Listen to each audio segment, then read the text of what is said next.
Alrighty, so as we head into the home stretch of the MLS regular season, we got a little bit over a month left in the season, and most teams still have just six more games, or even some teams with seven, and some with 8 games left in the season. I thought this would be a perfect time to do an emotion index, talk about how each of their fan bases feel like in terms of their team heading into the final stretch. Are they going to feel that they're just waiting for playoffs? So these are the team that are like at the top of the standings. They're very happy of where they are. They're waiting for the playoffs. They're ready to try to hope that they can go deep into the playoffs and eventually reach the promised land known as MLS Cup.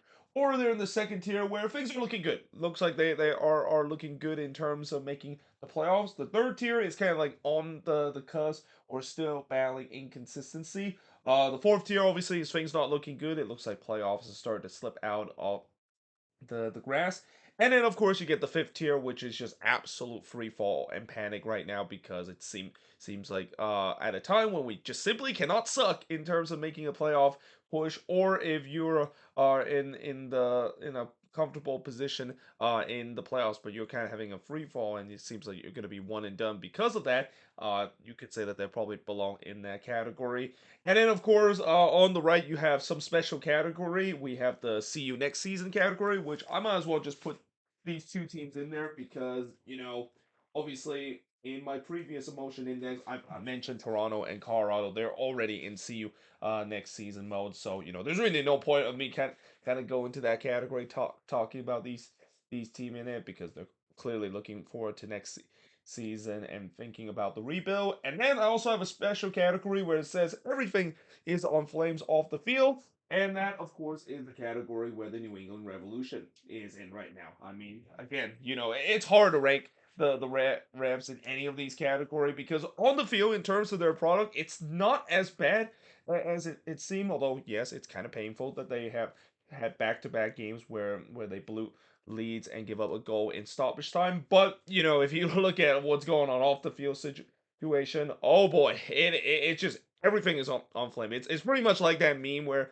the dog is in it and he's saying everything is fine, which in the on field product at least it kind of sort of is fine. They're still second in the standings, but everything around them is just absolutely flames and all the situation with the Bruce Arena saga and also the coaching staff and all the bickering that's going on. Yeah, everything is on flames for the New England Revolution off the field. Now let's get started, and we're gonna go alphabetical order, not just with the Eastern Conference or the Western Conference, but we're actually gonna go alphabetical order in terms of based on the team name. So as always, Atlanta is always first in the alphabetical order, and I'll say things are looking good for Atlanta. And really, if you look at the Eastern Conference right now in terms of the playoffs, I mean, if you are in the top seven of the playoff places, you're pretty much good in terms of making the playoffs. Because right now, when you look at the East, really, there's only like two more spots I could say that realistically for all those teams as in the bottom of the or near below the red line near the bottom of the standings can still reach right now, and anyone that is above the top seven and not and have to play in that wild card game is pretty much good. I mean, Atlanta, I think they're 10 points above the red line right now. They got 6 games to go. Unless they just completely collapse, I think they're looking good, and I think Atlanta fans are probably happy of how they have played so far. I mean, yes, there are at times where the inconsistency has started to cut them, but you gotta give a lot of credit to Gonzalo Pineda, especially coming out after that disappointing MLS's back tournament and responded very well in their first game, getting a 2-0 win against Atlanta or not against Atlanta United. They don't play themselves, but against the Seattle Sounders, that is on the road. I think a lot of Atlanta fans are very happy in terms of how they rebounded, and we'll see whether once they do get to the playoffs, whether they can do something because playoffs is definitely the bare minimum for Atlanta United. Coming into this season, not to mention, I've also mentioned about some of the signings. Atlanta fans have always been very upset about some of the signings, and especially Carlos Bocanegra has been under immense pressure. So, it's almost like this is these signings that he's made. This is his last hope. If he doesn't get this right, he's probably going to get the chopping block. And I think he's probably relieved the fact that at least some of these signings are starting to get right. And maybe the pressure is a little bit off of him from the Atlanta United fan base. Then we go to Austin FC. And yeah, I mean, Austin is right here. it's an absolute free fall and panic right now for Austin. I mean, this team. I mean, yes, the 2-2 draw against New England, that kind of at least get to a point where maybe there's some slight hope. But man, if you subtract that resort, and if they would have lost that resort, this would be just an absolute free fall that they're going in. I mean, they have simply not recovered ever since they embarrassed themselves once again in an international competition in the Leeds Cup, and just gone through an absolute free fall ever since the restart of the Leeds Cup. In fact, I would say if you look at all the teams that coming out of the Leeds Cup, who probably has one of the worst run of forms besides some of these teams are already in see you next season mode, gotta say it's got to be Austin FC. I mean, this team is, I think they're winless ever since they enter the Leeds Cup tournament, and they're still winless to this point, to a point where they were actually sitting okay in terms of above the red line right now, but now they're below the red line. And that, while the Western Conference, unlike the East where it's kind of almost set them except for the last two spot, the West is still wide open right now. I mean, you can have teams that are all the way in second in the standings, and they still have a comfortable gap, but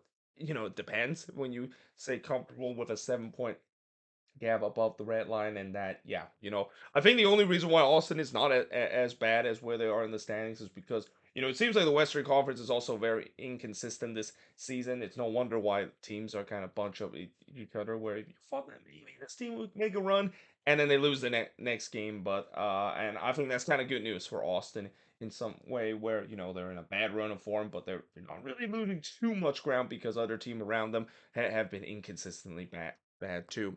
Then we go to Charlotte. For Charlotte, I think they're kind of in the same situation they were last season, where they're on the cusp and they're still battling some sort of inconsistency. And yes, there has been that this season. I think for Charlotte, they have had games where they have looked good, but then they've also have problems in terms of holding leads. I mean, as I said, I think if you're a Charlotte fan and you ask other Charlotte fans, they would say that they would easily would be in a better position in the playoffs if they just don't repeatedly blow leads so much this season. And they did it again in the game against Nashville, and they did it also in the last one too. So yeah, that's kind of the thing that they got to sort out, because they don't want to avoid the same fate that Columbus did, where that was a team that last season just repeatedly blow leads to a point where it's only fitting that Columbus miss out on the playoffs last season on the final day against Orlando, mainly because they blow the leads and gave up goals in the last 15 minutes again. Then we go to Chicago.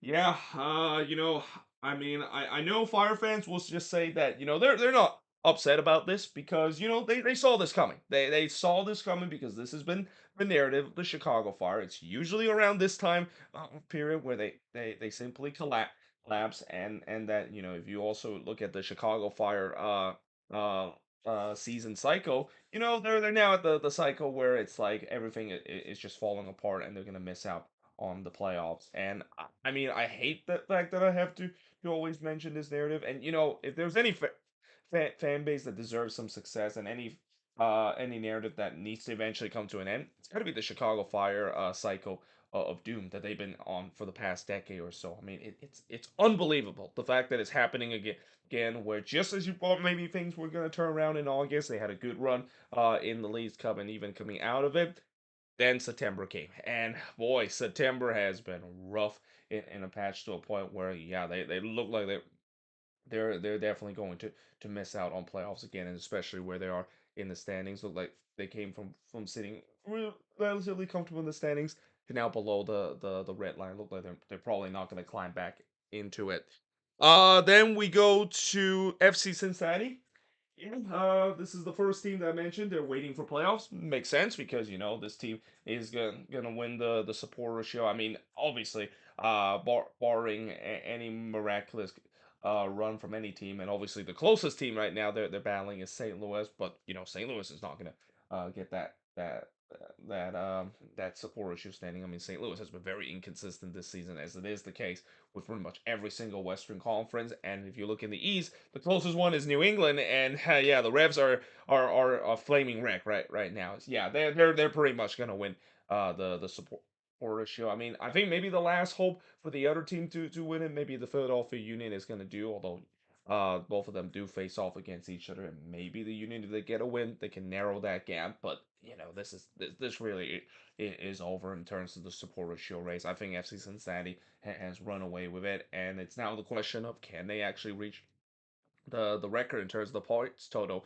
Notice I haven't made a video talking about this too, and I was thinking about making a video talk about this, but I think Cincinnati fans should be happy that I didn't make that video talk about if they can reach a points record, or maybe reach the 80-point mark. Because remember how I did that with LAFC and how I said whether they can reach that points total. Well, they definitely fell short of that by a bit. So I'm not gonna make it this season. I think Cincinnati will be happy to make win the Supporters Shield, but the question is, will that curse come back to bite them? I mean, it kind of took a pause last season when LAFC won it all, but I still do believe, and I'm pretty sure some people do believe, the Supporters Shield curse is still a thing, and that maybe is something that Cincinnati fans should be worried. Then we move on to the Columbus Crew. Yeah, I mean things are looking good for Columbus. I mean, as long as they're not playing on the road, except they did had a relatively good performance against Montreal on the road, which I think that was kind of an outlier because this season they have not been very good on the road whatsoever. But as long as they're playing at home at Lower.com Field, you can see what Wilfred Nancy team is all about, and you can see why this team is not only the funnest team to watch. I mean, if you want to talk about some of the most entertaining team to watch, if you're a neutral fan and you want a team to watch the Columbus Crew. I mean, Wilfred Nancy and the style that he's playing is very entertaining. Now, that being said, if you're a Columbus Crew fan, I think there are some frustration in terms of some of the Wilfred Nancy style where, yes, while it's fun to watch at times, there's been times where it's frustrating because when you push so many men forward, you're going to leave gaps in the defensive area, and we have seen this season the Crew has been vulnerable in the defensive area, especially when they're on the road. But I think if you're a Crew fan, you're probably very happy of where they are in the standings, and consider you take this rather than the flaming wreck that it was Caleb Porter last season with them blowing leads late in the game multiple times. Yeah, things are looking good for Columbus in terms of making the playoffs.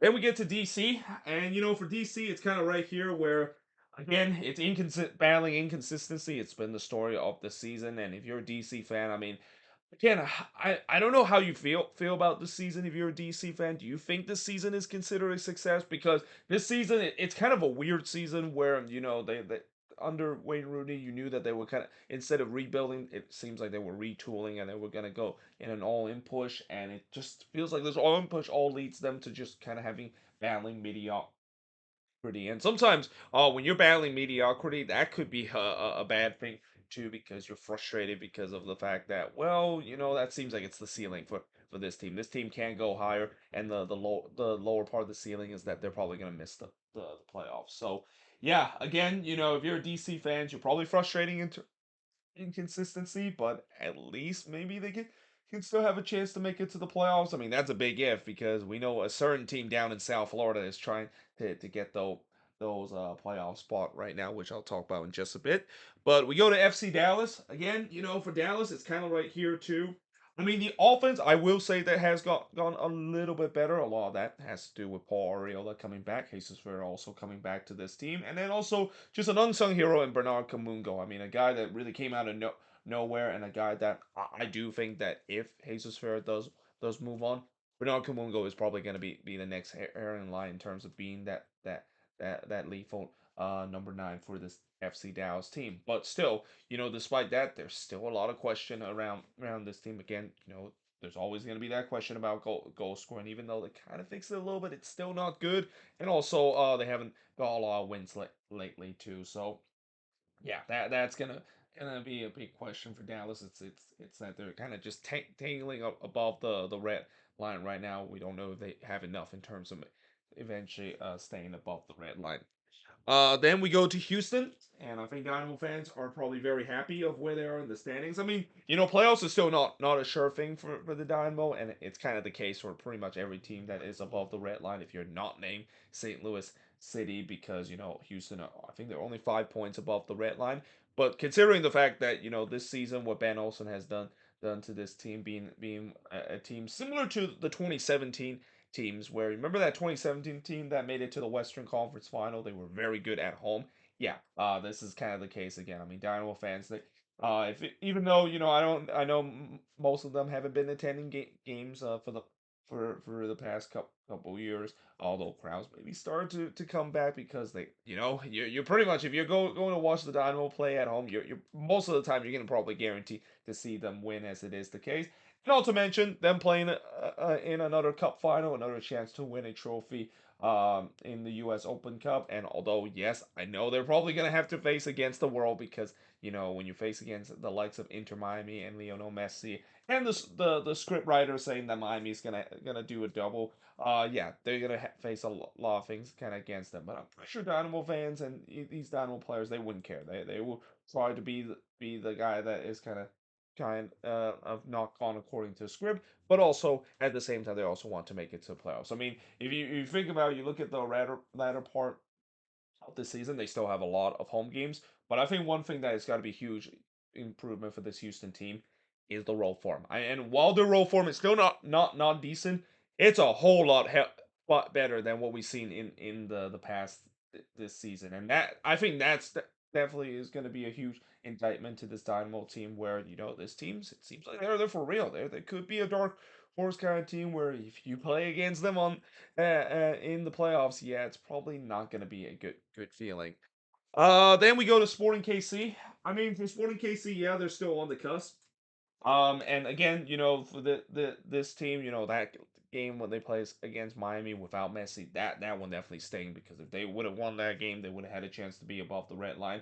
And I think these next couple of games is going to be huge, especially against Minnesota. I mean, that game over the weekend, that is a big playoff 6 pointer, and the same thing goes for their decision day game. That could also be a game that could determine the fate of both team making the playoffs, looking at where the standings is. And I think if you look at Sporting KC, they still have played relatively well. The attack is still doing well, but obviously there's been question into the defensive front. So yeah, I think if you look at Sporting KC, it still kind of feels like they're in that inconsistent kind of stage, but it's a whole lot better than what it was in the beginning of the season, where I'm pretty sure Sporting KC fans were demanding their front office to fire Peter Mace because of how bad things have gone.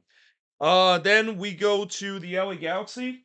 The fact that the Galaxy is kind of in this category where they're on the cusp, and things are looking good to make it to playoffs. It is a huge miracle, considering. And I feel like ever since they finally got their wish of Chris Klein leaving this team, it feels like there's a huge weight left off the shoulder. And also, once Chicharito went down, which at that time it felt like it was a bad thing, turns out it was kind of a blessing in disguise, with the fact that this team has really rallied around that, and rallied the fact that they finally got the boogeyman off their back and started playing up to a potential. Because if you look at it, the Galaxy, for if you ignore the Leeds Cup failure that they had a really good second half of the season, and they're definitely making up some ground that they lost in the beginning of the season. Kind of similar to what I said about Sporting KC when they had that crazy run to get themselves back into playoff contention. The Galaxy is kind of having the same thing, though. Again, if you're a Galaxy fan, you're hoping that would continue. And again, with how tight the Western Conference race is, I think they're only like 4 points out of the standings if I look at. And then yeah, they're 4 points out of the playoff position. There's still a chance that they can get in. And keep in mind, this team only play 26 games so far, so they actually do have a game in hand over some of the team above them. So there's a chance that they can get up in the standings, and with the way that they have looked pretty good in the last couple of games, especially I think this weekend they got a big playoff 6 pointer against Austin. I'm pretty sure they're definitely going to be on the rise, and Galaxy fans are finally starting to see the potential that this team should have been in the beginning of the season.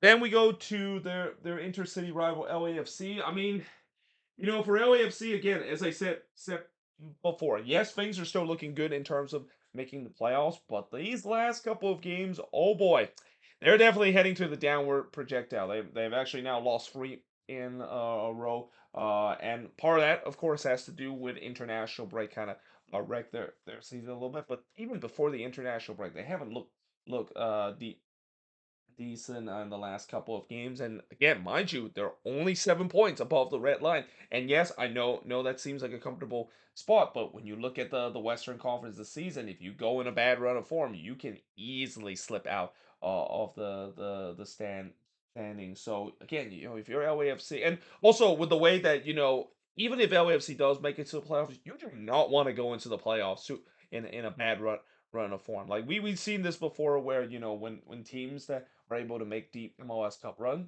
the reason why they're able to make deep MLS Cup run, especially since some Cinderella story that made it to deep in terms of making a playoff run, is because they got hot at the right time.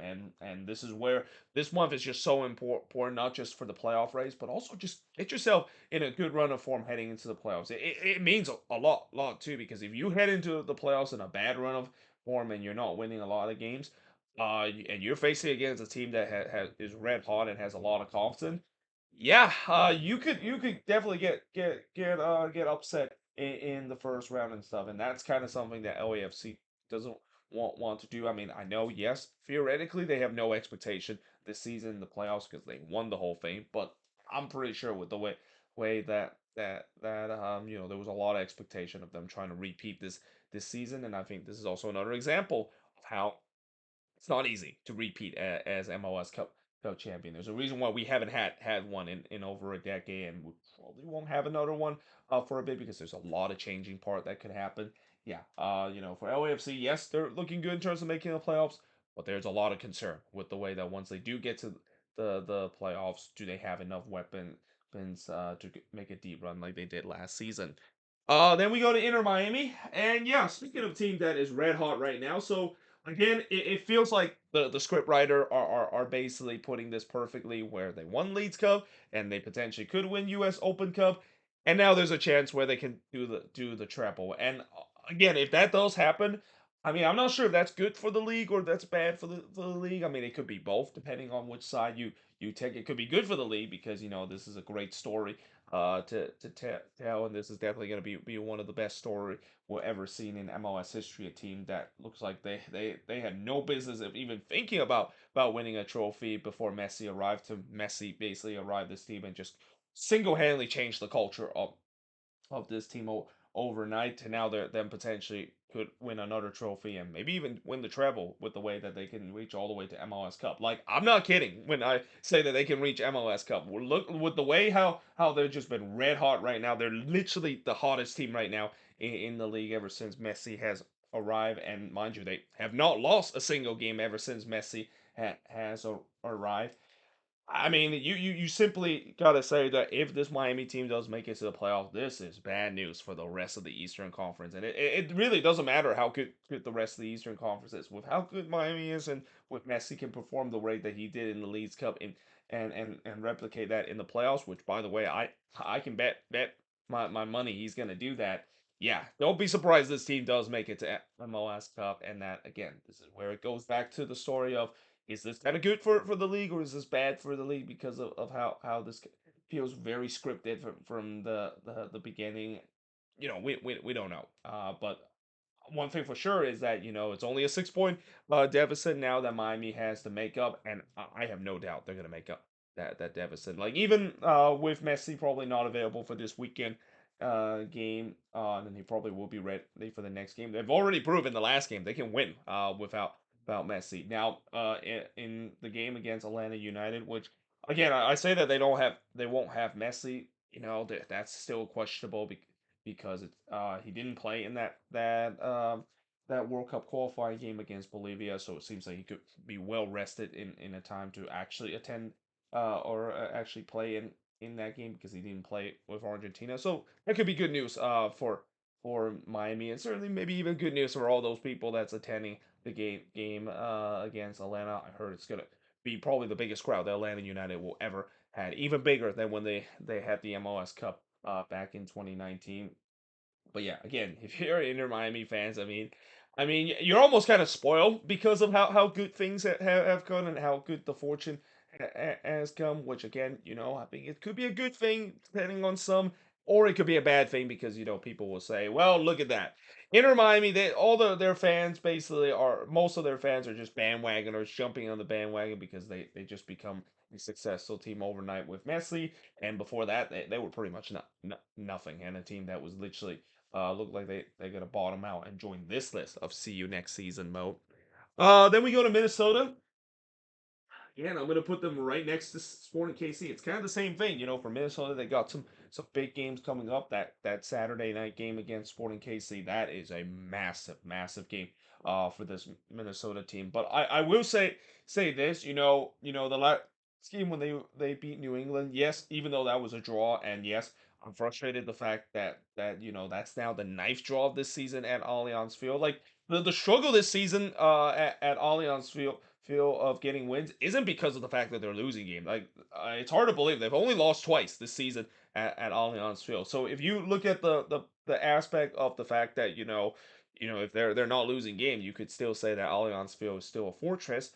Well, they're not winning games too. I mean that's the frustrating aspect of this, and that I think that's gonna have to change. You got to say that has to change with the way that I think the 3 out of the next 4 game is gonna be at Allianz Field, and that they do have a lot of home games in the latter part of this home stretch, which in previous season, this would be a great thing for Minnesota. Minnesota would have easily wrapped up to make it to the playoffs because of it, but because of their bad form this season at Allianz Field, that's where I am concerned. And another thing that I am concerned, and pretty much a lot of Loons fans are concerned, is the fact that you get two version of Minnesota team. You get a version of Minnesota team that play very well and everything is firing on all cylinder in terms of finishing, and then you also get the version we saw in the last game against New England, where it's just a team that still look good on the attack, but they cannot finish to save their lives. And I really hope I don't see that version of Minnesota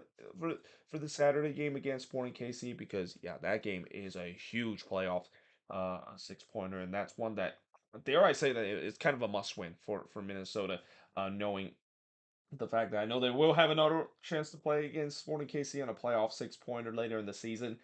That game is on the road, and when Minnesota play against Sporting KC on the road, yeah, that's pretty much unless if it's the playoffs that we saw in 2020, it's an automatic out every time in the regular season.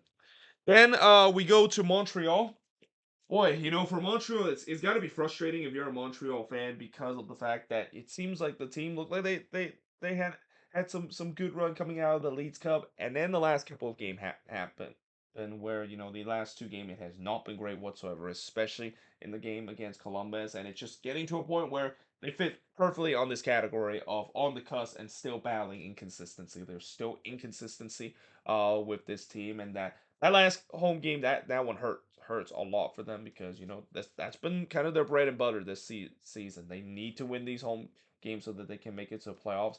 If you lose these home games and you drop points and knowing they're not a good road team whatsoever, yeah, you got to say Montreal is kind of on the cusp right now. I mean, I think right now as I'm speaking, they're still above the red line right now. Let me take a look. Yeah, they're still above the red line currently in eighth place. But like I said, there is that team in South Florida is looking to try to take their spot, and also a bunch of teams below the red line that are also looking to take those spots. So yeah, I don't think Montreal is sitting themselves in a very comfortable position. And again, that last game against Columbus, if they would have won that game against Columbus, they would have sit in a much better position right now in the standings. So again, that's probably good news for a lot of teams that's below the standings, because if Montreal sit themselves in a comfortable position, then all of a sudden it seems like the only playoff spot left to grab is that last playoff spot. And again, that team in South Florida is red hot right now, and it seems like they're pretty much guaranteed to get one that last spot.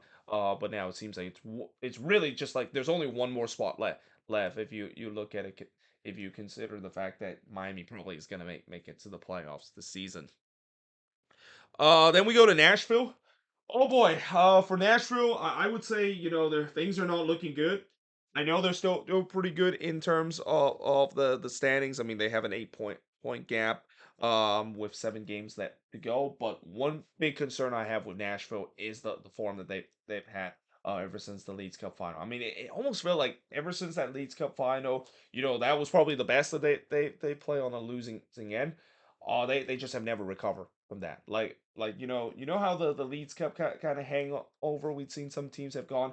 It feels like Nashville is still suffering from that, and this is bad considering the fact that we're already almost a month removed from the Leeds Cup, and with the way that they've been just stagnating in the last couple of games, aren't able to get wins, and kind of started came back to the form that they were before the Leeds Cup. Where before, when they came into the Leeds Cup, this was a team that was kind of in a similar situation they're in right now, not winning games, not getting any road win whatsoever or any draws, and at home, yes, they have maybe occasionally getting a win, but also drawing games too, and they probably would have been in a worse position if they didn't get that last second draw against Charlotte at home. So yeah, things are looking a little bit dire to this Nashville team, and it's weird too because they play so well in the Leagues Cup tournament. And yes, I get it that Leagues Cup final game it hurts, and I'm pretty sure Nashville fans would not want to remember that game whatsoever. But it's also got to be frustrating if you're a Nashville fan seeing that. Why can this team replicate that kind of performance in terms of the regular season, and why can't they just move on from that? I mean, it's not easy to do so, but if you want to be a team that could be a contention in the Eastern Conference, which I thought they were after the performance that they look in the Leagues Cup, now it just doesn't seem like that's going to be the case. Then we go to New England, or actually not New England. I already put them there. We go to the Red Bulls, and I might as well put both of the New York team in this because they're pretty much both are in the same situation where they're literally below the red line right now. The Red Bulls. It seems like more and more likely that streak is gonna come to an end, which it's kind of fitting. The fact that last season we saw Seattle missing the playoffs for the first time and ending the longest active playoff streak in MLS. That the following year it seemed like the shoe finally dropped for the Red Bulls too. And I think it's been coming. We've been seeing this with the Red Bulls, with them just barely making the playoffs the last couple of years. It feels like the shoe was eventually going to drop. Though, consider what I predicted this season and how well they were going to do. I didn't think this was the season where the shoe was gonna drop. I mean, it's been a very disappointing season for the Red Bulls, and really this season it's been kind of similar to what we've seen in previous season. They're not getting any goal production whatsoever. Like the goals have just come hard to come by. And while the defense has been pretty good this season, when you don't score goals, you're not gonna win a lot of games. And I would say that's kind of the same case for NYCFC. Though I will say that out of these two New York team, which team probably still have a bigger chance in terms of making the playoffs? I would say NYCFC because I think with some of the pieces that they added, especially getting their main number nine in Musa Barkra, now scoring in back-to-back games, it seems like he started to feel confident again. There's a chance that they can make a playoff push. Although the Maxi Morales injury, that's gotta suck, and that has to be heartbreaking. For not just for NYCFC fans, but just for an MLS fans too, because he's such a legendary player in MLS. Is going to go down as one of the best number 10 to ever play in this league. And to see him suffer that torn ACL, you just wonder maybe that might be the last time we've seen him in a shirt with NYCFC. But still, if there is out of these two New York team that is kind of in dire situation, I mean, they're kind of sitting near each other in the standings. They're sitting 12 and 13 respectively. But, if I will say if there's a team that probably will make the playoffs out of these two New York teams, I would just go with NYCFC. Then we go to Orlando. Yes, Orlando. I mean, I gotta say, for Orlando City, I mean, this season, I feel like if for some of the most optimistic Orlando City fans, they might actually be right at all along the fact that some of the most optimistic Orlando City fans would say, well, yes, things have been inconsistent, and yes, Oscar Pereira has not really improved the team to what we saw last season. Eventually, things will work out because all the pieces that they've been adding this season, it's gonna eventually gel. Now I think actually has took longer than I expected it, but man, it has finally gelled. You look at some of these new pieces that they signed in the off season. Finally, they started to figure things out, and that it's no surprise that Orlando City really for the first time this season they have finally found some consistency. They're winning games. They're charging up the standings right now. I mean, heck, they're currently third in the standings as I'm speaking of, and they're actually a team that maybe can challenge FC Cincinnati for the supporter shield race. I mean, who am I kidding? Probably that's not going to happen because I think they're 10 points out with 7 games to go. But again, with how hot that Orlando City has been, this is definitely great news for them. And again, a couple of months ago, I wouldn't even say that this was a team that could even come close to being a contender in the Eastern Conference. But with how red hot they've been, this is where this could be great news if you're an Orlando City fan, because it's all about, well, it's not about where you finish the season. It's about if you can get hot at the right time. They're getting hot at the right time, and let's see whether that continue, because again, nobody would have thought that this Orlando City team would be making some noise, and that again, only the most optimistic Orlando City fans, they were right all along. The fact that finally the pieces are starting to gel with this team. Then we go to the Philadelphia Union. Yeah, they're right next to Cincinnati, where again, they're waiting for the playoffs. They're hoping that this is finally the season that they break out. And again, I think whatever happens in the rest of the season, it's all the season is going to determine on their playoff success. I mean, the Union. This is a team that they are desperate to try and finally get over the hump. I mean, you talk about probably the most cursed team and probably the most choke artist kind of team in MLS for the past couple of years. You gotta say it's gotta be the Philadelphia Union. I mean, just time and time again in big games, just unable to pull through, and they hope that this is the chance to do so, because if they don't get through this time, they're gonna lose some key pieces in the offseason. I know Kai Wagner probably might be a piece that they might lose this offseason, because he's been mentioning that this might be his last season with the Union, and that's gonna be a huge loss for this team. Yeah, again, they're just waiting for the playoffs right now. But at the same time, they also want to get themselves in a really good form, because you don't want to head to the playoffs in a bad form. The Union, to a point where this is an all in run, or just MLS Cup or bust kind of season for this Philadelphia Union team, that they can flame out in the first round, and that will be even more disappointing. Uh, and them not making it to the dance, and lose in the final once again. Then we go to the Portland Timbers. You know, I gotta say, for the Timbers, that win in the last game against LAFC, that really was a season saving win for them. I mean, yes, I know this team probably, if they do make it to the playoffs, they're probably not gonna make a lot of noise, unless if the ghost of Giovanni Savarese comes to their aid, and they somehow make a deep playoff run out of nowhere. But as the old saying goes, it's all about making the dance. If you make the dance, anything can happen, and that's what the Timbers are trying to do. I mean, again, that draw against Seattle. I mean, at that time, I didn't think that it would be a big draw for them, considering they were 2-0 down. But after that result that they had against LAFC, maybe that Cascadia Derby draw might be as important as it is. Maybe that comeback performance might be just as good as a win, where it really springboard them to a point where they can get themselves in the playoff position. Again, it doesn't take much for all these teams below the red line. You can just go on a really good run of form. You put a lot of pressure on teams that is above the red line, and with the way that no team has been able to find consistency, if one of these teams get into a good run of form, they're gonna charge up the standing. So yeah, again, the Timbers, there's still hope that this season is not completely lost. Despite the turmoil, and then of course the firing of Giovanni Savarese that we saw. But at the same time, you just also wonder, is this kind of mainly due to the new head coach boost that the Timbers are getting? Because again, that's kind of a thing that we've seen in the past before. But hey, if you're gonna get a new head coach boost, or a new interim head coach boost in this case, you might as well get it right now, when you get yourself in a near the end of the season. Maybe find yourself in a good form, and a red hot form, and come into the playoffs again. The ghost of Giovanni Savarese maybe can push this team in a deep playoff run. Then we go to RSL.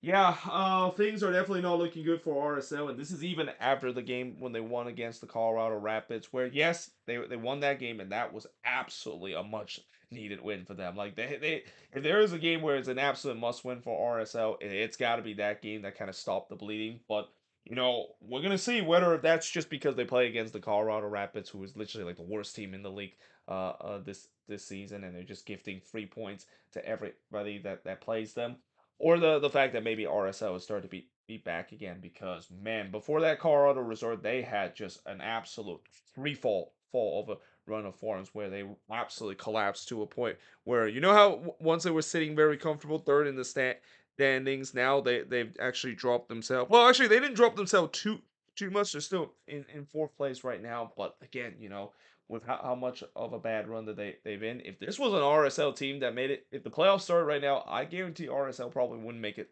a deep run in the playoffs because of how bad run of form that they have been and all those signings that they had kind of plays part of it. Chichorango, when he was red hot and scoring goals, we thought that maybe the RSL kind of got the right thing, and this is where LAFC fans are really wishing that they probably never let go of Chichorango in the first place. But he's been kind of cold a little bit, although he did score in the last game, which was a much needed goal for him. But time will tell whether or not that Colorado resort is a turning point of a resort because again, this team has just been in such a bad run of form ever since the exit of the Leeds Cup, and between them and Austin are probably right up there in terms of teams that are just completely fall off the cliff ever since the Leeds Cup is over.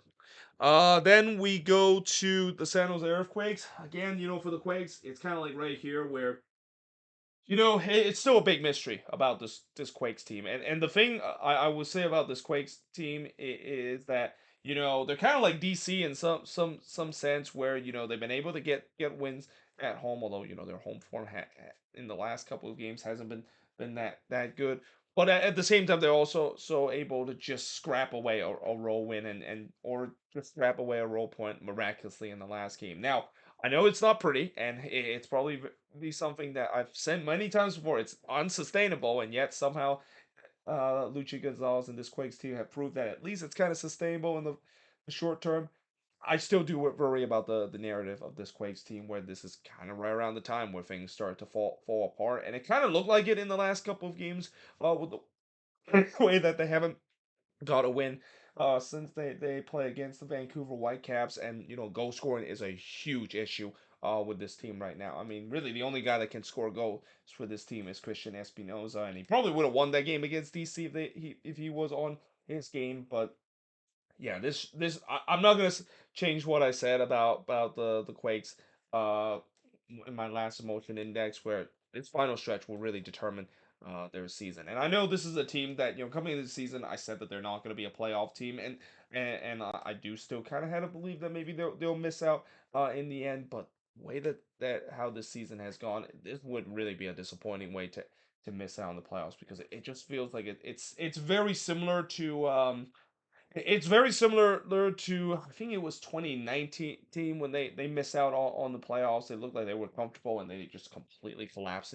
in September. And it feels like it's going to be the same case now once again for the Quakes if they don't sort out their scoring woes that they've been having the last couple of games, and also not to mention the defensive front too. I mean, the defense, I know it's been much better than last season, but how much is that because of the fact that Danielle has just single-handedly bailed this team out? Like literally, if I have to say, if there is a player besides Christian Espinoza that has single-handedly keep this team in playoff contention, I gotta say it's got to be Danielle. I mean, the fact that he has just single-handedly stole points for this team multiple time. I mean, I know he probably won't get nomination for goalkeeper of the year, but I feel like there should be a shout out because of that too, because of how much he has single handedly saved this team, and that that defense for the Quakes, it's still not as good as what many people have seen, but the reason why those numbers are not shown is because Daniel is in goal, and he single handedly has made some just ridiculous save to keep this team in games. Then we go to the Seattle Sounders. Again, I think things are definitely looking better for the Sounders, at least in the last couple of games. I mean, I mentioned they looked like they were doom and gloom even heading out of the Leeds Cup tournament. But, things are starting to improve, and that the Seattle Sounders are kind of started to to prove me wrong when I said in the last emotion index where this team, or ever since I made that video talk about they're not going to make it to the playoffs, how they're in a free fall run. They probably saw that video and take it personally because they've been much better in the last couple run or last couple of games. Now, have they been the vintage Seattle? No, they're nowhere near that, and I do think that if they do make it to the playoffs, I wouldn't consider Seattle as one of the teams are going to be fearing when they do face against them, even if this game is going to be at Lumen Field, because again, this season Seattle has had their struggles at Lumen feel probably the most they has had, maybe besides last season, that is. So yeah, again, this is a team that they look like they're in a good position to make it to the playoffs, but again, they can't let their guards down because of the way how tight the standings are. Then we go to St. Louis. Yeah, St. Louis is waiting for the playoffs.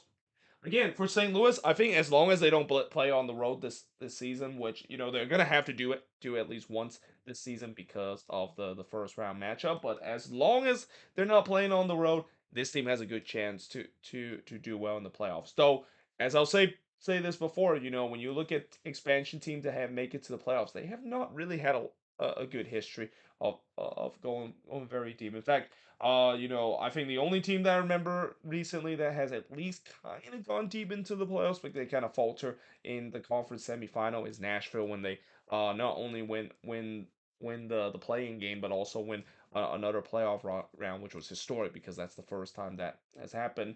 And I think this is where we get to that category too, where yes, St. Louis, they have been very good this season, especially at home, but this is new territory that they're in right now. Now, to their defense, we've said this many times about them being in new territory and a team that St. Louis. This is by far the best expansion team we have seen in probably in a long time, maybe even right up there in terms of Chicago making their expansion season. Which again, that team eventually won MLS Cup in their expansion season, and we'll see maybe the narrative of expansion team making to the playoffs. They don't do well doesn't apply to St. Louis, but either way, it should be very fascinating. And honestly, even if St. Louis does lose in the first round, I think it's still considered to be a successful season because again, I think as much as I know they're well prepared coming into the season and they have like an identity and kind of are in a process where they're definitely a couple of step ahead of what I usually see expansion team does coming into the league. I still did not expect them to be in first place in the Western Conference and most likely going to win the Western Conference this season. Like if you would have told anybody, even St. Louis fans, that said they're going to win the Western Conference in the expansion season, they think that you're basically in an alternative universe. But that's where we are in right now, and it's gonna be very fascinating to see how they're gonna do in the playoffs because in the playoffs it's a complete different animal, and we'll see whether the lack of playoff experience could come into play for the St. Louis team. Because when you look at the St. Louis team, I mean, there are a lot of these players that are on this team. Not a lot of them has had those playoff experiences.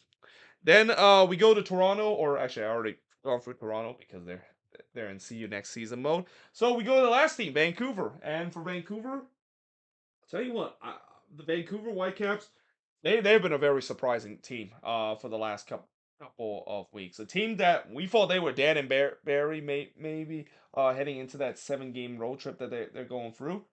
Well, now they play 3 games, and they got a draw and 2 wins out of those. And I gotta say, Vanni Sartini, he's doing it again. Like we seen this before, where when Mark Dos Santos was fired, and Vanni Sartini basically stepped in, and nobody believed in him and so forth. He created that magical run in the 2020 COVID shortened season, and look what happened. This team, of course, or actually it wasn't 2020, it was 2021 that of course has happened. But yeah, it seems like it's happening again. It feels like nobody believed that this team was going to make it to the because they're in a 7 game road trip and they've only won 1 game prior to that 7 game road trip. But now they're starting to do well again, and again, with the way that they've been doing really well so far on this road trip.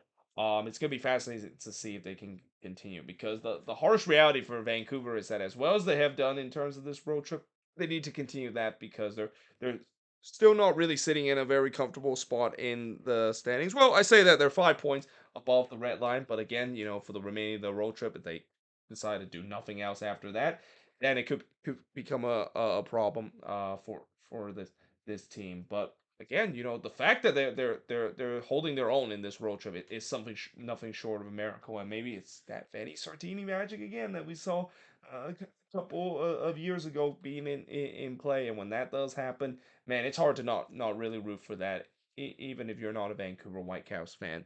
Then oh, we finished. That's the last team. I kind of lost track of all the teams that obviously Vancouver's are always the last team that I talk about. But yeah, let me know in the comments below. What do you think of this motion index? Again, heading down to the last couple of games of the season, and I guarantee you these next couple of games are going to be really intense, and I'm definitely going to be closely following that, and it really starts this weekend too with a couple of playoff 6-pointer. But let me know in the comments below. What do you think of this emotion index? Did I put some team a little bit too high in the emotion index? Did I put some team a little bit too low? But as always, let me know in the comments below. And yeah, hope you guys enjoyed this video. If you do, make sure you guys leave a like, smash the subscribe button. And yeah, I of course will see you guys next time.